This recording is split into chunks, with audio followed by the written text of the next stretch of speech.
दुनिया की 20 ऐसी खबरें बताने वाले हैं जो इस वक्त न केवल सुर्खियों में है बल्कि दिलचस्प और अहम भी हैं। तो शुरू करते हैं 20 मिनट में 20 खबरों का सिलसिला।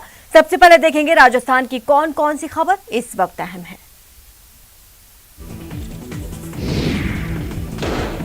राइफल लोड की और चला दी गोली। वायरल वीडियो भरतपुर के सेवर थाना इलाके का है। फायरिंग की यह घटना 2 जुलाई की बताई जा रही है। घर बनाने का सामान देने से मना करने पर एक पूर्व फौजी को इतना गुस्सा आया कि उसने अपनी राइफल से मजदूरों पर फायरिंग कर दी। गनीमत रही कि किसी को गोली नहीं लगी। बहरहाल किसी ने अपने मोबाइल से फायरिंग का वीडियो बनाकर उसे सोशल मीडिया पर वायरल कर दिया। फिलहाल सेवर थाने में दोनों पक्षों की तरफ से मामला दर्ज करवा दिया गया है। पीड़ित पक्ष के रेवती प्रसाद ने बताया कि वो सेवर थाना इलाके के गांव सुक्का का नगला का रहने वाला है और उनका दूसरा मकान गांव से बाहर शहर के कंजोली लाइन के पास बन रहा है। 2 जुलाई को निर्माणाधीन मकान के पास रहने वाला एक रिटायर्ड फौजी मोहन सिंह उनके घर आया, जहां मजदूर काम कर रहे थे।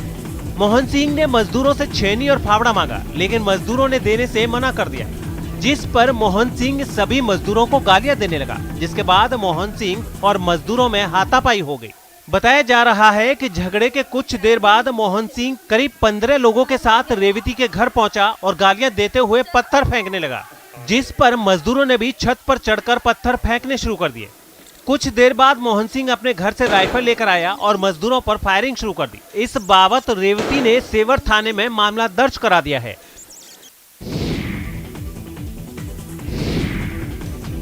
पाली में अपराधी कितने बेखौफ हो चुके हैं, इसका नमूना शनिवार की सुबह देखने को मिला, जब अपराधियों की गाड़ी का पीछा करते हुए पुलिस ने उन्हें रोकना चाहा, लेकिन रोकना तो दूर, अपराधियों ने पुलिस की गाड़ी को ही टक्कर मार दी। टक्कर के बाद पुलिस वाले गाड़ी छोड़कर भाग खड़े हुए, जिसके बाद अपराधियों ने पुलिस जीप में आग लगा दी और आराम से फरार हो गए।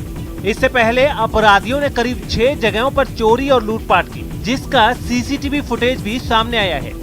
आरोपियों की तलाश में पुलिस ने जिले भर में नाकेबंदी की थी। इसी दौरान रायपुर थाना की ये गाड़ी हाईवे पर गश्त कर रही थी, तभी एक बोलेरो कैंपर में सवार कुछ लोगों की हरकतें संदिग्ध लगी। पुलिस ने गाड़ी रुकवाने की कोशिश की। पुलिस के जवानों ने गाड़ी का पीछा भी किया और ली लंबा टोल के पास गाड़ी रोकने की कोशिश भी की, लेकिन अपराधियों ने पुलिस की गाड़ी को ही टक्कर मारी और उसमें आग लगाकर फरार हो गए।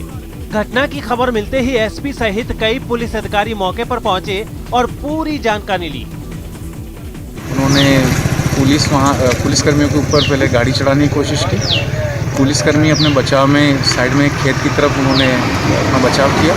उसी दौरान उन्होंने गाड़ी पर पेट्रोल या ऐसा कोई ज्वलनशील पदार्थ डाल के उसमें आग लगा के वो फरार हो गए थे। अंदर का फ़ायदा उठा के भाग गए थे। सूचना मिलने पर हम सभी लोग यहाँ आए, जिले भर में नाकाबंदी करवाई है। कुछ संदिग्ध लोगों को इसमें डिटेन भी किया, पूछताछ कर रहे हैं और जल्दी इसका खुलासा करेंगे।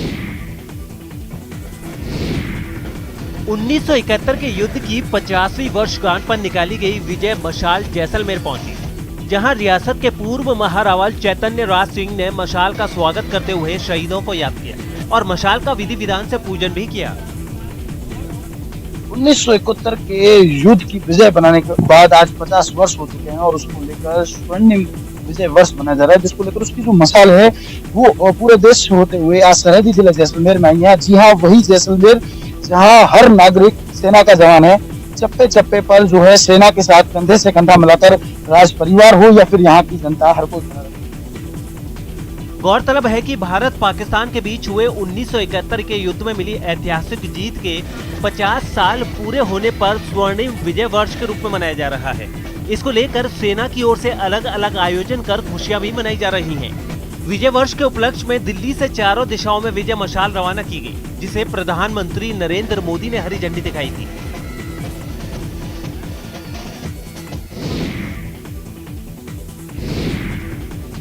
कोटा के एमबीएस अस्पताल के न्यूरो सर्जरी विभाग में 8 महीने के बच्चे की जटिल सर्जरी की गई है। बच्चे के सिर के साथ करीब 700 ग्राम की गांठ जुड़ी थी, जिसे डॉक्टरों ने 4 घंटे ऑपरेशन करके हटाया है। न्यूरो सर्जरी विभाग के एचओडी डॉक्टर एसएन गौतम के मुताबिक लाखेरी निवासी 8 महीने के बच्चे को शिशु रोग के विशेषज्ञों ने उनके ओपीडी में रेफर किया था। उसके सिर के पीछे सिर के आकार की ही गांठ थी। इस बीमारी को ऑक्सीपिटल एनकेफेलोसिस कहते हैं। मिली जानकारी के मुताबिक बच्चा बहुत छोटा था, लेकिन उसका सिर काफी बड़ा था। पर सांस की नली का रास्ता छोटे बच्चे जैसा ही था। साथ ही सिर की गांठ काफी बड़ी थी, जिससे बच्चे में सांस की नली डालना सबसे मुश्किल काम था। लेकिन 2 विशेषज्ञों की मदद से मरीज में सांस की नली डाली गई और ऑपरेशन कर बच्चे की जान बचा ली गई। बच्चा अब पूरी तरह से स्वस्थ है और वह नॉर्मल लाइफ जी सकेगा। बच्चा, ये जो अंकित नाम का बच्चा है, जो कि आप देख भी पा रहे हैं, इसका ऑपरेशन गत शनिवार को किया था हमने, 3 तारीख को। ये जेकेलोन से हमारे पास आया था क्योंकि इसके जो सिर के पीछे की हड्डी है, वहाँ से बाहर इसको एक गांठ जैसा निकल रहा था, जिसको कि हमने जांच कराया तो ऑक्सीपिटल एनकेफेलोसील बोलते हैं। बच्चे का ऑपरेशन बड़ा जटिल था क्योंकि इसको बेहोश करने के लिए जो इंट्यूबेट करते हैं वो बड़ा मुश्किल काम था। तो निश्चितना विभाग के हमारे जो सहयोगी हैं, उन लोगों ने इनको ऑफ द टेबल टेक्निक से इसका ऑपरेशन किया, इंट्यूबेट किया। हम लोगों ने इसको ऑपरेट किया। ऑपरेशन करने के बाद बच्चा अच्छा है। ऑपरेशन भी 2 स्टेज में करना पड़ा हमें। सबसे पहले दिमाग का जो इंट्राक्रैनियल प्रेशर ज़्यादा था, उसको कम करने के लिए हमने इसको वीपी शंट किया। उसके बाद फर्दर उसके तुरंत बाद हमने इसको प्रोन करके इसका ऑक्सीपिटल एनकेफेलोसील को एक्सरसाइज किया। बच्चा बिल्कुल ठीक है, अब उसके टाँके निकाल के छुट्टी करने की तैयारी में है।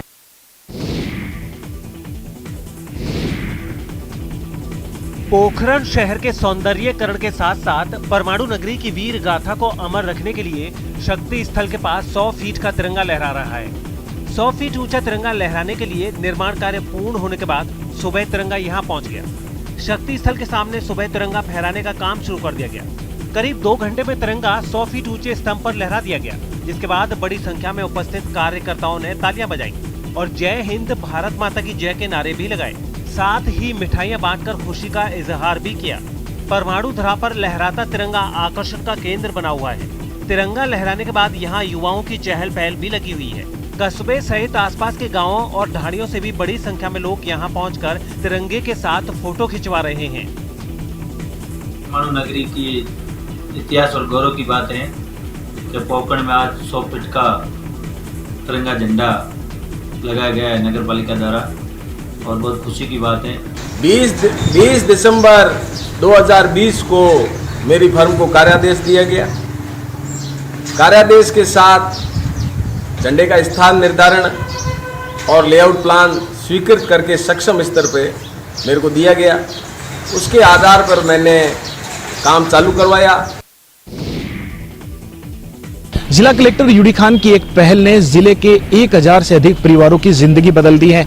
अब उन्हें वास्तव में सहायता मिलेगी, जबकि वो सहायता के लिए पूरी तरह एलिजिबल थे, उन्हें सहायता मिलनी चाहिए थी, लेकिन किसी भी कारण से उन्हें सहायता नहीं मिल पा रही थी। दरअसल सरकार के निर्देश पर प्रशासन ने कोरोना से अपनों को खोने वाले बच्चों और परिवारों को तलाशना शुरू किया, तो प्रशासन के सामने ऐसे बहुत से परिवार आए जो वास्तव में जरूरतमंद थे और उन्हें सहायता की सख्त दरकार थी। ये बात अलग है कि उन्होंने दूसरी बीमारियों से अपनों को खोया था, लेकिन मदद की जरूरत इन्हें भी थी। मामले की जानकारी के बाद जिला कलेक्टर यूडी खान ने नई पहल की और पूरे जिले में एक अभियान चला दिया। इस अभियान में 1250 से अधिक लोगों को खोज निकाला, जिनको सहायता की जरूरत थी। परिवार के मुखिया को खोने वाले परिवारों को समाज कल्याण विभाग की योजनाओं से जोड़ा जाएगा। बच्चा 1,000 रुपए के हिसाब से बाकायदा स्कूल में पढ़ने के लिए दे रखा है पर मंथ, और साथ में 2,000 रुपया प्रति वर्ष के हिसाब से उनके जो स्टेशनरी और दूसरे खर्चे हैं उनके लिए दे रखा है। इसी तरह से ऐसे बच्चे जिनके माता या पिता में से कोई भी एक या दोनों 1 मार्च 2020 के बाद में मृत्यु होगी। और अब देख लेते हैं कुछ अन्य राज्यों की खबरें। उत्तर प्रदेश में हो रहे ब्लॉक प्रमुख के चुनाव हर जिले में हिंसक रूप लेते जा रहे हैं। हर जिले में सत्ताधारियों की दबंगई खुलकर सामने आ रही है। ऐसा ही एक मामला जालौन में देखने को मिला, जिसमें सत्ताधारियों ने बीडीसी सदस्यों पर हमला कर दिया और 3 बीडीसी सदस्यों को जबरन अपने साथ ले गए। आपको बता दें कि पूरा मामला जालौन के एट कोतवाली क्षेत्र के ग्राम सोमई स्थित किशोरी लाल बच्चा लाल यादव महाविद्यालय का है, जहां पर जिला हमीरपुर के भरुआ सुमेरपुर ब्लॉक के 49 बीडीसी सदस्य रुके हुए थे। तभी हमीरपुर के बीजेपी कार्यकर्ता गाड़ियों पर हथियारों से लैस होकर आए और बीडीसी सदस्यों पर हमला कर दिया और हथियारों के दम पर तीनों सदस्यों को जबरन गाड़ी में बैठा कर ले गए। वहीं सूचना पाकर मौके पर पहुंची पुलिस ने कुछ लोगों को हिरासत में लिया, जिनसे पूछताछ की जा रही है। बरुआ सुमेरपुर से ब्लॉक प्रमुख के उम्मीदवार जय नारायण यादव ने बीजेपी उम्मीदवार पूजा परमार पर गंभीर आरोप लगाए हैं। उन्होंने आरोप लगाते हुए कहा कि भाजपाई लोकतंत्र की हत्या कर रहे हैं और निष्पक्ष चुनाव नहीं करने दे रहे।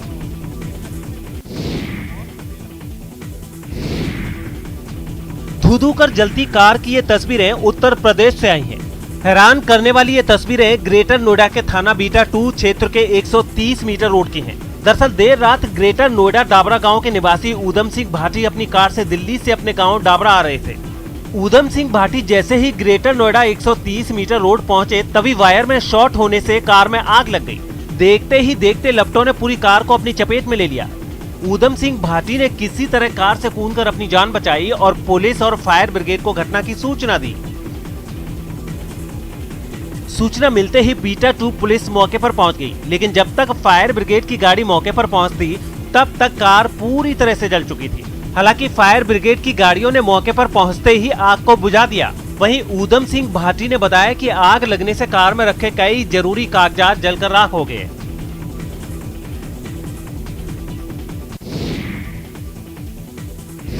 अरवल जिला मुख्यालय में 2014 में बनाई गई पनबिजली परियोजना पूरी तरह से बंद है।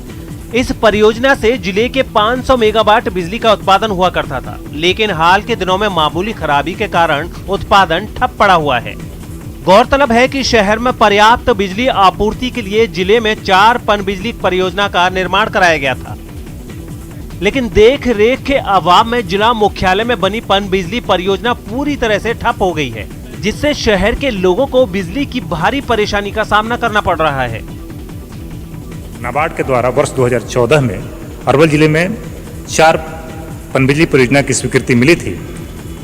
लोगों को सरकार के द्वारा आधारभूत संरचना मजबूत करने के उद्देश्य से इस बिजली परियोजना का निर्माण कराया गया, लेकिन लोगों को निराशा तब हाथ लगी जब इस परियोजना पूरी तरह से बंद पड़ा हुआ है। इस परियोजना से 500 मेगावाट बिजली जिला मुख्यालय के पावर ग्रिड का दिया जाता है, लेकिन कई महीनों से मामूली तकनीकी खराबी के कारण यह बंद पड़ा हुआ है। बिहार के वैशाली के लालगंज में भारी जल जमाव से लोगों का जीना मुहाल हो गया है। जी हां, घर में घुसा पानी गरीब तबके के लोगों के लिए मुसीबत का सबब बन गया है। आलम यह है कि लोगों को पूरे परिवार और मवेशियों के साथ खुले आसमान के नीचे फुटपाथ पर रात गुजारनी पड़ रही है, जबकि कुछ लोग पास के एक निजी कॉलेज के बरामदे पर किसी तरह गुजर बसर करने को मजबूर हैं। प्रशासन की उपेक्षा के शिकार तमाम लोग नगर परिषद के वार्ड नंबर 1 के सलाहपुर इलाके के रहने वाले बताए जा रहे हैं। 2 दर्जन से अधिक लोगों के सामने खाने पीने की भी समस्या खड़ी हो गई है। इन बेबस लोगों का ये भी कहना है कि अभी तक इनकी सुध नहीं ली गई। हाँ, रस्म अदायगी के लिए जरूर कुछ अधिकारी और जनप्रतिनिधि जायजा लेने आए, लेकिन किया कुछ नहीं। बेबसों ने अब सरकार से राहत की गुहार लगाई है। ठेंगना भर पानी लगा हुआ है, घर में तो रोड पर रहा है, खाना पीना के दिकदारी है। बच्चा सब रो रहा है, डर नहीं लग रहा है यहाँ पर सांप गुजर का? सांप गुजर के बहुत डर लगता है। दिक्कत है पानी में होती है। सांप अब रोज हाकी ले थोपड़ी पार के हाक दी ले, अब पानी में सुते ले हेले के काल परसों से आके यहाँ सुते थे। तो मरद हुआ सुता ले, हम बाले बच्चे यहाँ सुते लड़का सके लेके जंगल रोजा पर से लोग चल गए, भीतर गेबे न किया पार्टी कोई देखू न गेलक भीतर ना। बाप रे, गाड़िए फंस जाये, जूता फंस जाये, कपड़ा फंस जाये। बिहार के समस्तीपुर में दूल्हा दुल्हन को पानी के बीचों बीच देखकर लोग दंग रह गए। नई नवेली दुल्हन के साथ दूल्हा भी अपने चारों तरफ पानी देखकर हैरान था।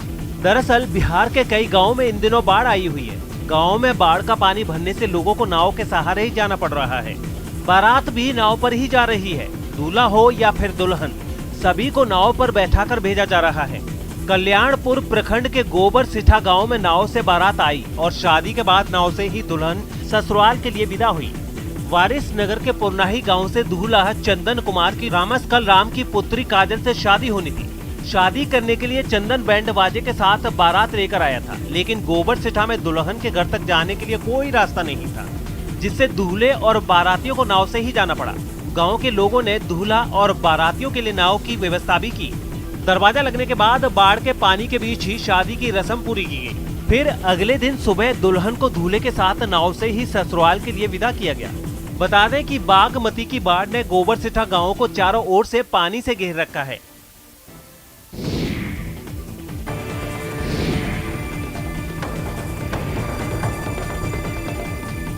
मीनापुर के गांव-गांव में बूढ़ी गंडक नदी का पानी फैला हुआ है और उसी पानी में तैर रही है खालिश जुगाड़ टेक्नोलॉजी से बनी पतीला नाव। खाना बनाने वाले 4 बड़े-बड़े पतीलों को जोड़ा और उसके ऊपर बिछा दी खाट और लीजिए बन गई पतीला नाव, जिस पर बैठकर ये ग्रामीण चल दिए अपनी मंजिल की ओर। खाने के लिए सब्जी या अनाज खरीदना हो या फिर इलाज कराने अस्पताल जाना हो, हाजिर है पतीला नाव।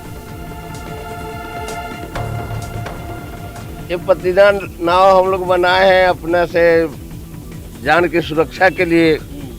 अभी हेल करके जाते हैं तो भर गर्दन कई भर माथे से ऊपर पानी है। सच ही कहा गया है, आवश्यकता ही आविष्कार की जननी है। जब मीनापुर के गांव सैलाब में डूब गए और कोई रास्ता नहीं बचा तो घर में रखे 4 पतीलों को बड़ी खूबसूरती से आपस में जोड़ दिया और उसके ऊपर बिछा दी खाट। अब यही पतीला नाव बाढ़ प्रभावितों की जिंदगी की गाड़ी खींच रही है। कभी मीनापुर चौराहे पर चले जाते हैं तो कभी गली मोहल्लों के सैर पर निकल पड़ते हैं। नाव का कमी के कारण हम लोग ये अपना से जोगाड़ी पतीला का जो खाना जो बनाते हैं उसी पतीला से हम लोग जोगाड़ी का खटिया डाल के बनाए हैं। सैलाब का सितम जीने नहीं देता, लेकिन मुजफ्फरपुर के ग्रामीणों के तेज दिमाग से बनी ये जुगाड़ नाव उसी बाढ़ की विभीषिका के बीच जिंदगी की नैया पार करा रही है। लेकिन जरा सावधान, ज्यादा इस कमजोर कश्ती पर ज्यादा बोझ जानलेवा साबित हो सकती है। सुधीर कुमार, न्यूज़ 18, मुजफ्फरपुर।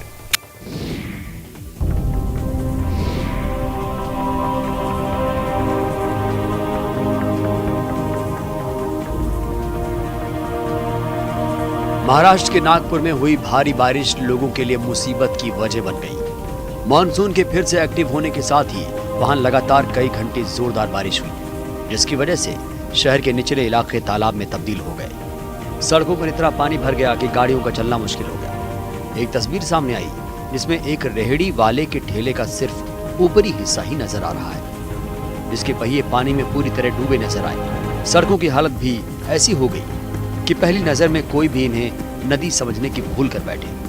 घुटनों तक पानी भरने से लोगों के लिए बाहर निकलना भी मुश्किल हो गया। बाइक और स्कूटर वाले तो रास्ते में ही फंस गए। सामने आई तस्वीर में एक स्कूटर वाला पानी में अपना स्कूटर घसीटता नजर आया। बारिश का पानी लोगों के घरों में भी घुस गया। कईयों के यहाँ तो रहने और सोने की भी जगह नहीं बची।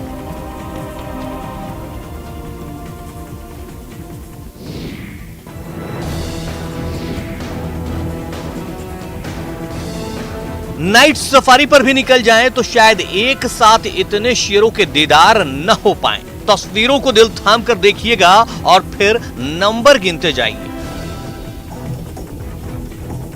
जी हां, आगे आगे शायद शेरों के परिवार का ये मुखिया है और इसके पीछे पीछे पूरा परिवार।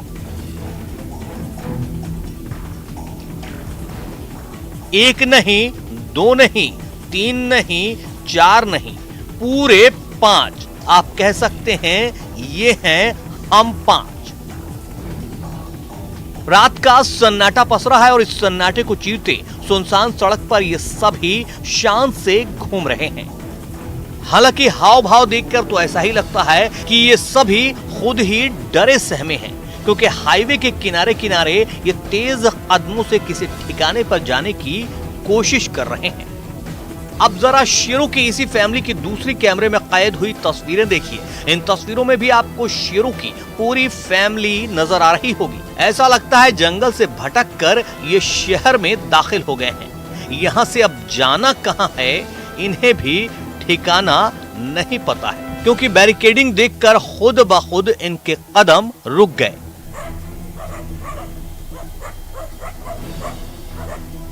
शहर में अनजान मेहमानों को देखकर रात के पहरेदार यानी कुत्ते भी शेरों पर भौंकने लगे। हालांकि इनकी आवाज सुनकर शेर भी ठिठके, लेकिन शेर तो शेर है, भला कुत्तों की आवाज से उसे क्या फर्क पड़ता।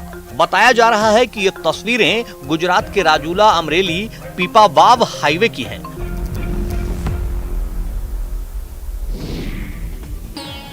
कहते हैं प्रतिभा उम्र की मोहताज नहीं होती। 3.5 साल की प्यारी सी गुड़िया प्रिया प्रियदर्शनी को देखकर हर कोई हैरान रह जाता है। ये छोटी सी बच्ची योग में ग्रैंड मास्टर है।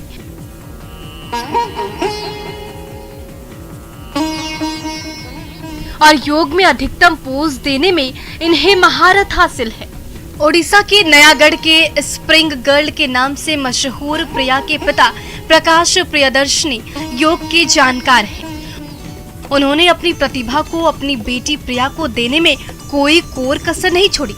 यही वजह है कि छोटी सी उम्र में ही प्रिया योग में मास्टर बन गई।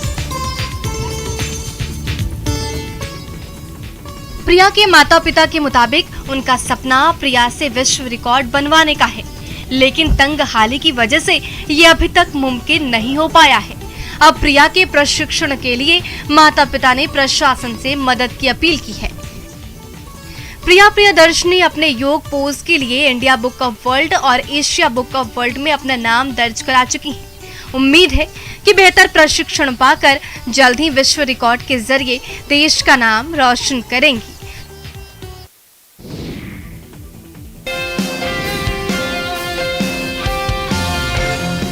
कटिहार के हाजी बसीर टोला का ये है प्राथमिक विद्यालय, जहां के शिक्षक इलाके में चर्चा का विषय बने हुए हैं। दरअसल कोरोना काल में स्कूली बच्चों को हो रही परेशानी को देखते हुए शिक्षक नीरज आनंद ने कुछ ऐसे ही करने की सोची, ताकि बच्चे निजी स्कूलों की तर्ज पर ऑनलाइन क्लास कर सके।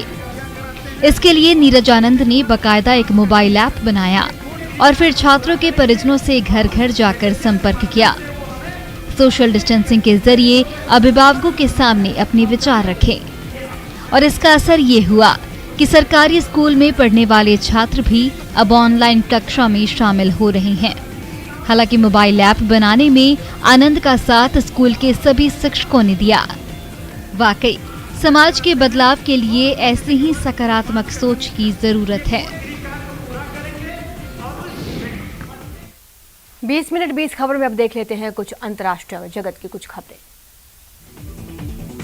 अमेरिका के लॉस एंजलिस से चौंकाने वाली तस्वीरें सामने आई। वहां एक आदमी ने एक चर्च की छत पर चढ़कर आग लगा दी। उसे बाद में काफी देर तक पीछा करने के बाद गिरफ्तार कर लिया गया। हालांकि इस बात का पता नहीं चल पाया कि उसने किस वजह से वहां आग लगाई, लेकिन आग लगाने के बाद उसने पुलिस से बचने के लिए वहां से भागने की कोशिश की। वो चर्च की छत से एक दूसरी इमारत की छत पर कूद गया। इस दौरान उसे चोट भी लगी, लेकिन गिरफ्तारी के डर से वो फिर उठा और इसी तरह वो कई इमारतों की छतों पर कूदते हुए भागता रहा। जहां 2 इमारतों के बीच दूरी ज्यादा थी, वहां उसने बिजली की तारों का सहारा लिया। हालांकि उस पर हर समय हेलीकॉप्टर से नजर रखी गई, इसलिए वो पुलिस से बचकर नहीं भाग सका। बाद में वो जिस मकान में जाकर छिपा था, वहां से उसे गिरफ्तार कर लिया गया। इसके बाद उसे पुलिस ने अपनी गाड़ी में ले जाकर। चेक रिपब्लिक से डरा देने वाली तस्वीरें सामने आई। वहां गुरुवार को आए तेज तूफान के बाद हालात बद से बदतर होते चले गए। इतनी तेज बारिश हुई कि उसका पानी शहरों के अंदर दाखिल हो गया। सड़कें नहरों में तब्दील हो गई। जहां तक निगाह जा सकती थी, बस पानी ही पानी नजर आने लगा। बारिश के मटमैले पानी ने लोगों के घरों तक दस्तक दे दी। लोग पानी के तेज बहाव में अपनी कारों को निकालने से भी डरते नजर आए। हालांकि प्रशासन इन इलाकों में पूरी मुस्तैदी के साथ डटा दिखाई दिया। रूस की राजधानी मॉस्को में पड़ रही भीषण गर्मी ने वहां के लोगों को बेहाल कर दिया। ठंडे इलाकों में गिने जाने वाले मॉस्को में गर्मी रोज नए रिकॉर्ड बना रही है, जिससे ठंड के मौसम में रहने के आदी लोगों की हालत खराब हो गई। भीषण गर्मी से राहत पाने के लिए कई लोगों ने पार्कों का रुख कर लिया। एक इलाके से सामने आई तस्वीर में कुछ लोग फव्वारों से खुद को ठंडा रखने की कोशिश करते दिखाई दिए। गर्म हवाओं से तबीयत ना बिगड़े, इसके लिए लोग अपने चेहरों को समय समय पर पानी से धोते भी नजर आए। मॉस्को में इन दिनों पारा 30 डिग्री के पार पहुंच चुका है, जो सामान्य से करीब 10 डिग्री ज्यादा है।